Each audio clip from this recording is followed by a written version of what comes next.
and share screen. Sebentar. Oke, teman-teman ini udah saya sharing semua ya. Di sini tapi tenang aja. Kasih tahu ke teman-teman yang lain. Kalau yang hari ini nggak bisa masuk ke Zoom nggak apa-apa. Nanti bisa nge-review di channel YouTube saya ya. Gitu terus. Gini. Oke. Kita lihat di sini ya. Bagaimana kita bisa mendapatkan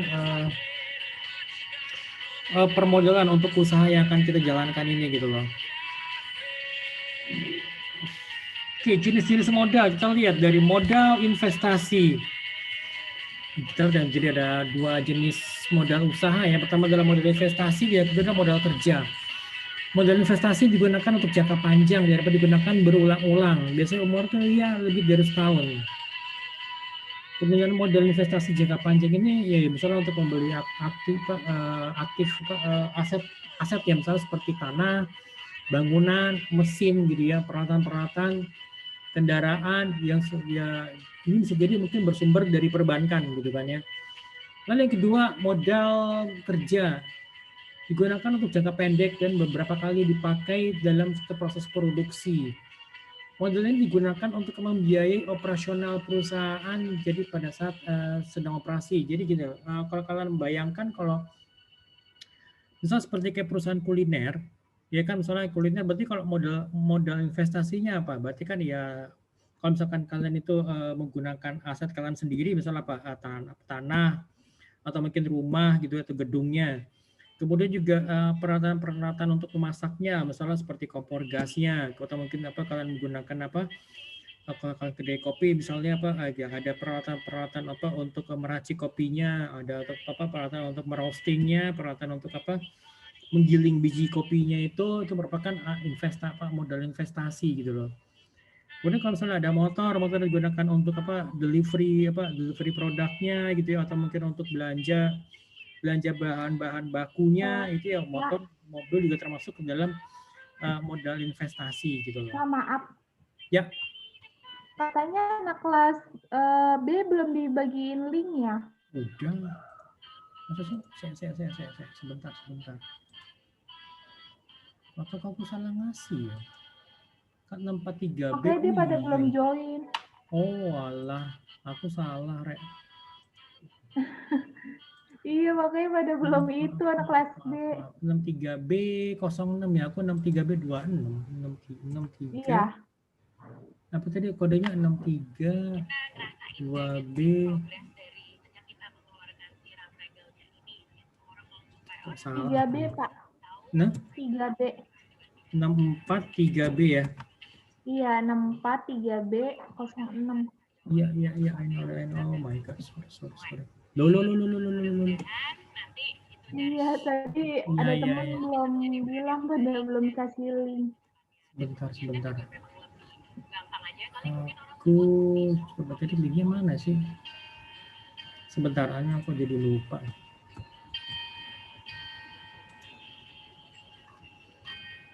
Kenapa 643B ya? Ya kan? Oke.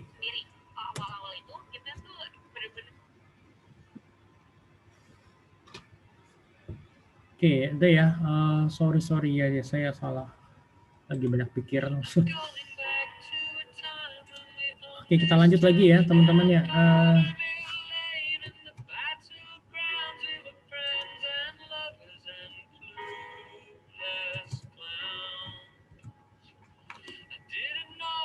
Oke, balik lagi pada jenis modal usaha ya. Oke, ini udah masuk.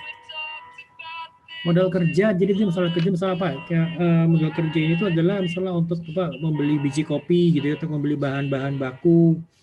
Ya, kemudian bahan baku seperti biji kopi, sayur-sayurannya gitu kan. Kalau teman punya usaha kuliner, kemudian beli tepung terigunya, beli semua kebutuhan semua kebutuhan seperti itu, misalnya untuk bahan-bahan bumbu-bumbunya ya untuk masak itu bagian dari modal kerjanya gitu loh. Gitu. Oke, beberapa sumber-sumber modal yang bisa kita dapatkan itu diantaranya adalah, ada yang masuk ya sebentar. Ya, modal-modal itu adalah modal sendiri. Modal sendiri itu adalah ya modal dari pemilik usahanya. Ya, misalkan kamu patungan misalnya dengan orang tua gitu ya, dari modal kalian, apa dari uang tabungan kalian bekerjasama mungkin uang tabungan orang tua atau mungkin juga dari uang tabungan misal siapa lagi yang lain itu digabungin, itu jadilah ya modal sendiri gitu loh. Kemudian ada lagi yang modal asing. Modal asing itu bukan berarti modal dari luar negeri, itu modal yang berasal dari luar perusahaan. Jadi sumber itu sumber eksternal perusahaan gitu loh. Atau mungkin juga pembiayaan suatu usaha dapat diperoleh secara gabungan, baik itu dari modal sendiri dengan modal pinjaman atau ya dari, atau mungkin juga dari tempat lain yang misalnya ada investor yang injek modal ke usaha kalian gitu loh. Oke, sampai sini ada tanya mungkin teman-teman untuk sumber-sumber pemodalan. Oke, kita lanjut aja ya. Oke, untuk memperoleh modal usaha itu ada beberapa poin-poin yang perlu diperhatikan. Itu tujuan perusahaan. Tujuan perusahaan itu kalian tuh apa sih gitu loh. Lalu yang kedua, masa pengembalian modal. Kira-kira kita mampu nggak sih ini mengembalikan modal sesuai dengan sesuai dengan tenggat waktu yang sudah disepakati gitu. Misal pengembalian modal itu adalah dalam waktu misalnya 2 tahun. Kira-kira dalam 2 tahun itu kita bisa nggak sih menyisihkan dari profit untuk bisa untuk bisa mengembalikan ya selain ya untuk mengembalikan modal ini gitu loh, gitu kan? Atau mungkin pengembalian modal itu setelah kita misalnya BEP.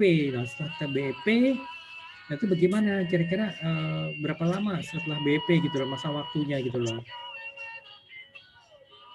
Kemudian juga biaya-biaya yang dikeluarkan, jadi masuk kepada fixed cost maupun juga variable cost gitu loh. Nah itu kita mesti ngitung nih, kira-kira revenue kita berapa gitu kan, kemudian cost yang kita keluarkan berapa, fixed cost-nya berapa, buat bayar gaji karyawan, buat bayar misalnya sewa ruangan, bayar listrik gitu kan ya, semuanya itu adalah masuk kepada fixed cost gitu loh. Nah kemudian juga untuk untuk variable cost, misalnya kita mau promosi gitu kan ya, itu juga kan perlu kita keluarkan biaya, itu masuk kepada variable cost. Kemudian dari setelah kita menghitung berapa prediksi revenue dan juga biaya yang dikeluarkan, kita bisa mengestimasi berapa besar keuntungan akan kita dapat gitu loh. Nah dari keuntungan ini kira-kira kita masih bisa nggak nih buat bayar buat bayar pinjaman ini gitu, supaya kita bisa mengembalikan modalnya gitu loh. Gitu. Oke, sampai sini ada tanyakan teman-teman?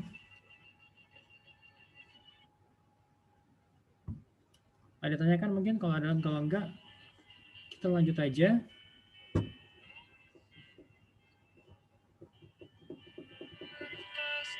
Oke, kita lihat pada definisi modal sendiri. Modal sendiri merupakan modal yang diperoleh dari pemilik perusahaan dengan cara mengeluarkan saham. Jadi keuntungan menggunakan modal sendiri itu ya nggak ada beban bunga, tapi ya kita hanya perlu bayar dividen. Jadi misalkan gini tadi, kalau tadi yang bertiga nih, misalnya bertiga itu modalnya dari 3 pihak, maksudnya dari dirimu sendiri, dari orang tua, dan juga mungkin dari kakak atau adik gitu loh. Nah kemudian pada saat di akhir tahun bahasa perhitungan profit, ya kita mesti bayarin profitnya berapa gitu. Kita mesti transparan. Oke, ini dari usaha ini profit yang kita terima adalah sekian, nanti kita bagi 3 gitu loh, salah. Gitu, oke. Nah kemudian itu bayar dividen. Kalau kita modal sendiri ya, jadi nggak ada biaya administrasi, nggak perlu bayar bunga gitu kan, tidak tergantung kepada pihak lain. Syaratnya nggak rumit, apalagi misalkan kalau kita sama orang tua gitu kan ya, apalagi sama orang tua atau mungkin sama adik atau kakak, yuk kita patungan bikin usaha gitu kan, toh juga kan mereka juga akan mendapatkan keuntungan dari sini gitu kan. Ya, kemudian juga tidak ada keharusan untuk pengambilan modal ya, pokoknya selama kita belajar bersama ya udah, kita nggak perlu ada kewajiban untuk mengembalikan modal ini gitu loh. Nah, tetapi ada kekurangannya juga kalau kita menggunakan modal sendiri.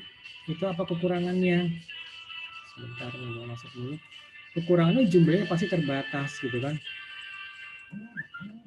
Pertama jumlah terbatas, kemudian juga karena sudah terbatas ini ya, kalaupun ada ya jumlah ya kita ya kita ada tapi terbatas, dan kemudian kalau misalnya kita mau coba nambah lagi susah gitu loh. Misalkan kita perlu injeksi tambahan modal misalnya 5 juta nih, misalnya kita pengen apa, setelah miskin ke usaha apa kuliner kita sudah berjalan bagus, jadi kita mau ekspansi usahanya ke misalnya ke makanan yang lain, jadi misalnya butuh pandangan, butuh alat masak yang lebih banyak, yang lebih baru kan, itu seperti itu. Dan juga pastinya akan menjadi, saya kurang setuju kalau dengan kurang motivasi, tergantung dari masing-masing orang ya. Kalau misalkan ya tujuan kalian adalah untuk ya meningkatkan taraf hidup keluarga ya, saya rasa motivasinya juga bagus gitu loh.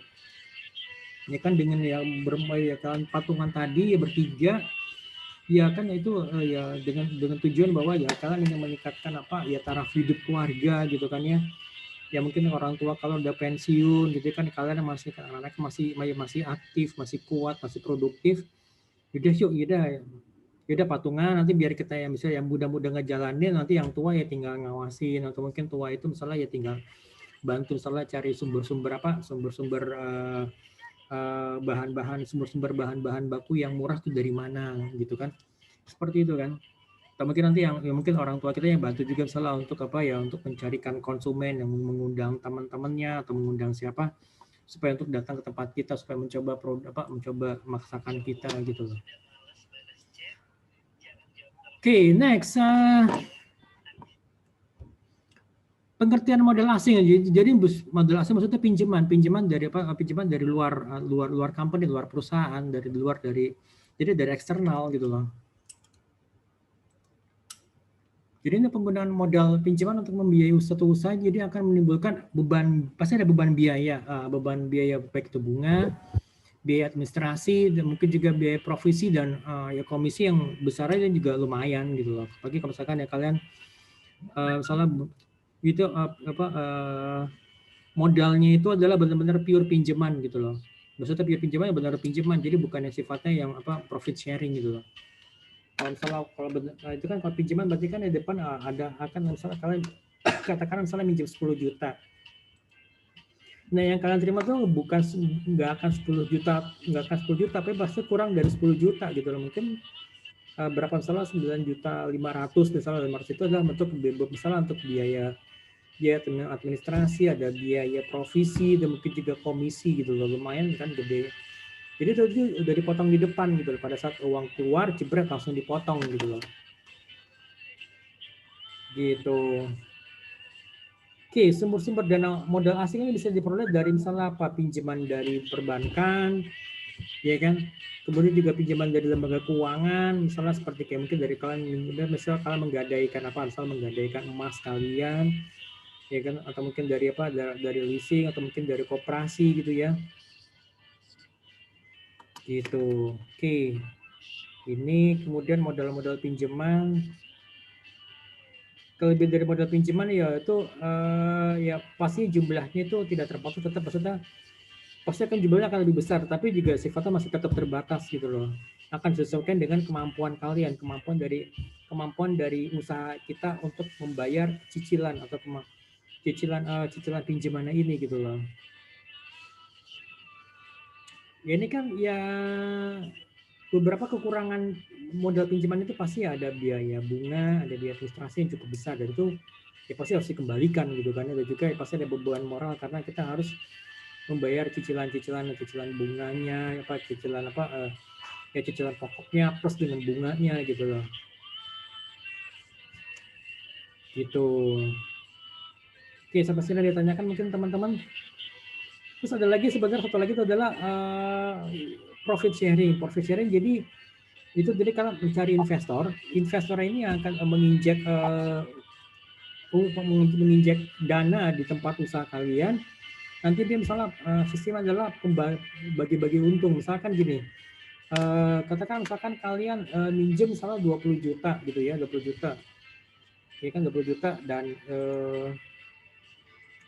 misalnya kalian masalah apa mengagunkan, misalnya kalian ada jaminannya, misalnya tetap ada jaminannya, misalnya apa kendaraan kalian, misalnya motor kalian gitu loh.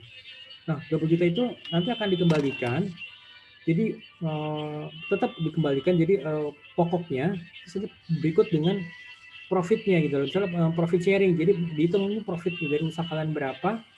Nah jadi di situ ada haknya si investor gitu loh. Misalnya sistem adalah 60-40, jadi misalnya 60% itu adalah miliknya si investor dan kemudian sisanya 40% adalah miliknya kalian gitu loh. Misalnya itu berlangsung sama berapa lama, terutama misalkan kalau misalnya usahanya masih benar-benar baru, jadi benar baru misalnya, jadi nanti benar-benar dihitung nih kalian tuh bisa mampu mulai membayar uang cicilan pokok plus sama profit itu di bulan keberapa gitu. Nanti dihitung terus sampai pada titik, sampai ketemu titik di mana kalian sudah mencapai BEP, titik impas, break even point. Nah setelah itu nanti komposisinya akan berubah. Jadi nanti komposisinya adalah 60% adalah milik kita sebagai pemilik usaha dan 40% itu harus tetap dikembalikan kepada si investornya itu atau pemodalnya ini gitu loh. Seperti itu juga sekarang lagi cukup banyak. Saya juga sekarang lagi ngebantu teman saya yang lagi ada project sama project event di salah satu lembaga di departemen pemerintah. Jadi sebenarnya saya kemarin sempat kaget, malam minggu saya ditelepon sama teman saya, "Win, lu bisa bantu nggak? Nih gue lagi ada teman gue lagi butuh uang 300 juta, kalau bisa malam ini atau nggak besok." Bilang, "Gila lo ya." Sampai teriak gitu kan, gendeng gue. Nggak mungkin ada orang mau ngeluarin 300 juta itu kan ya, hanya ya walaupun ada surat jaminan, tapi kan tetap jaminan itu misalnya rumah ataupun misalnya rumah atau misalnya tanah kan tetap itu harus disurvei, harus dicek juga legalitinya bagaimana gitu loh. Gak hanya sekedar oke duit 300 juta jebret ditukar dengan misalnya surat-surat rumah atau surat-surat tanah gitu loh. Tetap harus ada proses sebelumnya dan memang itu butuh waktu gitu loh. Gitu, dan kemudian juga akhirnya saya coba bantu tuh untuk yang untuk yang dananya yang 1,5 miliar karena juga dia butuh untuk proyek selanjutnya gitu loh. 1,5 miliar dan nanti ada hitung-hitungan profitnya gitu loh. Jadi dia akan kembalikan 1,5 miliar berikut dengan profitnya berapa persen gitu loh. Gitu. Ya kan lumayan gitu kan. Mungkin kalau misalnya kalau sekarang kan jadi uang orang muterin bisnis seperti itu. Jadi lo ada proyek apa? Oke. Jaminannya apa gitu kan. Misalnya, oke, gue butuh duit 1,5 miliar, pasti jaminannya harus di atas itu gitu kan. Misalnya, oke, ini gue punya ini nih sertifikat rumah ini harga pasarnya itu misalnya 2,5 miliar atau 3 miliar, berarti dia hanya butuh 1,5 miliar, oke, berarti bisa dong gitu kan, 1,5 miliar dibayarkan gitu, 1,5 miliar itu ditransfer, kemudian misalkan kita sama-sama bareng kemana ke akte notaris, kita bikin perjanjian, oke ya. Ini jadi surat tanah atau surat rumah ini akan dikembalikan misalnya setelah lunas pembayaran pokok dan juga profitnya, misalnya nanti pembayaran akan dilakukan bulan Desember gitu loh. Ya saya katakan misalnya ada sesuatu yang something missing, ada sesuatu yang meleset, jadi ada pihak ketiga yang menengahi gitu loh. Jadi siapa misalnya si ininya hak notarisnya ini gitu loh. Gitu. Jadi misalnya kita sama-sama ke notaris, ya udah kita titip ya. Kita titip misalnya surat-suratnya di sini ya. Jadi sama-sama saling percaya kan. Gitu. Oke, sampai sini tanyakan mungkin teman-teman.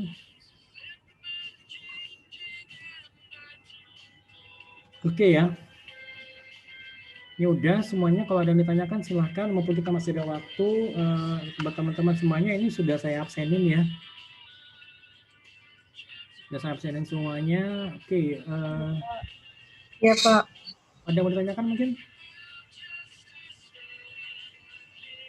Uji atau yang lainnya? Enggak Pak. Iya Pak. Itu kalian BMC gimana? Bisnis model kanvasnya udah selesai belum? Aku boleh dong di share? Kang usahanya apa nih kira-kira? Kalau Gabriel aku udah tahu usahanya. Kalau yang lainnya mungkin teman-teman kelompok Gabriel sudah tahu. Kalau kelompok yang lainnya mungkin Bila apa kira-kira Devansa gimana?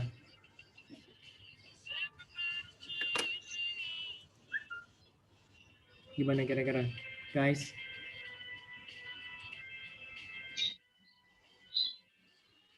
Kalau ada yang tanyakan silahkan, kalau kita masih ada waktu, kalau enggak ya oke, nggak apa-apa. Gitu, gimana? Jangan lupa ya untuk jadwal seminar entrepreneurnya ya, kalian cek di email masing-masing, itu sudah dikasih link Zoom-nya ya. Dan juga jangan lupa tuh jangan sampai telat ya, kalau kalian telat walaupun kalian sudah bayar, tapi kalau kalian telat masuk atau kalian lupa ya udah berarti kalian dianggap ya tidak mengikuti seminar gitu ya. Tolong diperhatikan juga ya. Jangan sampai itu kelewat gitu loh. Iya, Pak. Oke, kemudian juga mengenai apa? Ada sedikit entah di kelas aja tapi ada yang nanya-nanya siapa misalnya Pak nanti kalau untuk apa seminar pakai baju apa atau gimana ya soalnya kayak kalian menggunakan baju pada saat kalian kuliah aja gitu kan. Ini kalian menggunakan baju jangan sampai telanjang dada gitu loh. Itu kan udah jelas gitu kan.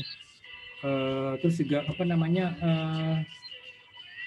ya kalau mengenai usahanya ada yang kan usahanya Pak harus dijalankan atau enggak Pak? Itu saya kembalikan kepada kalian semuanya. Saya sih sangat berharap kalau syukur-syukur dari mata kuliah ini kalian punya ide untuk menggunakan ide usaha kalian, idenya apa, yaudah kalian jalankan aja gitu. Walaupun misalnya kalau satu kelompok 5 orang nggak harus 5 jalan semua, tapi syukur-syukur ya 5-5-nya bisa jalan, bisa memberikan kontribusi yang berarti gitu kan bagi usaha. Itu sebenarnya diharapkan gitu loh. Jadi pada saat kalian nanti lulus kuliah, kalian sudah punya usaha gitu loh. Ya, bahkan kalau perlu deh kalian juga kalian membiayai uang kuliah kalian itu dari usaha ini gitu loh. Gitu kan ada yang Pak kalau usaha apakah harus kuliner? Ya terserah kalian aja. Itu kan bisa berikan kepada kalian. Ada yang bilang Pak kita usaha kuliner Nusantara. Kalau saya tanya lebih spesifik lagi, kuliner Nusantara itu kan luas dari ujung Aceh, gitu ya ada kuliner mie Aceh sampai ke ujung timur Papua. Di Papua kan ada papeda. Nah, itu kalau pilih yang mana gitu loh, ya kan? Itu kan karena kan Indonesia itu kan kaya akan ragam kulinernya gitu loh. Di Pulau Jawa aja ada banyak kuliner gitu loh kan. Ya kan di Jawa aja banyak kuliner, di Sumatera ada lagi banyak kuliner gitu loh. Ya kan belum lagi di Kalimantan. Nah, jadi kalian memilih yang mana gitu kan? Pasti saya akan selalu menanyakan, oke misalkan kuliner ya apa? Misalnya kuliner nasi uduk gitu ya. Saya akan nanya, nasi uduk kamu tuh membedakan nasi uduk kamu dengan nasi uduk orang lain apa gitu loh. Saya akan selalu cecer seperti itu, nasi uduk apa yang membedakan usaha kamu, apa yang membedakan nasi uduk kamu dengan nasi uduk yang orang lain sehingga orang akan tetap datang ke tempatmu gitu loh, sustainable. Jadi tetap terus gitu loh. Itu yang harus bisa dijawab gitu loh. Gitu. Oke? Itu udah jelas teman-teman ya. Kan jadi seperti yang saya jelaskan di awal tadi itu kan ya kan di sini kan di awal tuh apa sih tujuan sebentar.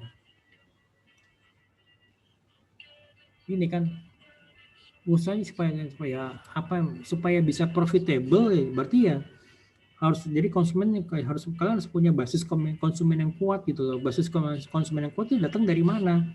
Datang dari usaha kalian yang tetap dicari, yang tetap digemari oleh konsumen apa gitu loh. Berarti kan harus ada keunikannya gitu kan, harus ada keunikan dari usaha kalian gitu loh. Gitu. Oke ya teman-teman ya jelas ya. Ada yang ditanyakan sampai sini? Ya, udah beberapa jenis usaha di sini udah jelas ya, ada ekstraktif, usaha di bidang agraris, industri, perdagangan, jasa gitu kan. Oke ya teman-teman ya sampai di sini. Kalau nggak ditanyakan, oke kita sudah aja. Kalau nanti ada yang ditanyakan lewat